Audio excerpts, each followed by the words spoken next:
Umuwi siya hindi dahil mayaman na, hindi dahil tapos na ang laban.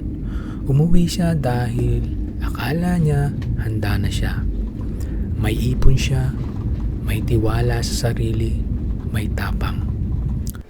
Ang plano niya, maghahanap ng ibang oportunidad. Walang malinaw na timeline. Walang fallback. Akala niya madali lang. Akala niya sapat na ang tapang. Pero ang oportunidad hindi dumarating kapag kailangan mo na. Habang naghihintay, unti-unting nauubos ang ipon. Isa-isa na ibebenta ang mga gamit. At kasabay nito, nagsisimula na rin ang madalas na pag-aaway ng mag-asawa. May anak silang dalawa at sa kawalan, nadadamay ang bata. Ilang taon pa lang siya, dumedede pa. Nauubos ang pambili ng gatas. Sinubukan nilang palitan, pero ayaw ng bata. Hindi dahil maarte, kundi alam ng katawan niya kung ano ang nawala. Doon na nagsimula ang pangungutang.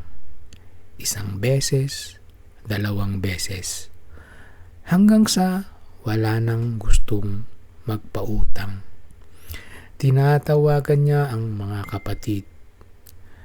Walang sumasagot. Pumupunta siya sa magulang. Sarado ang pinto.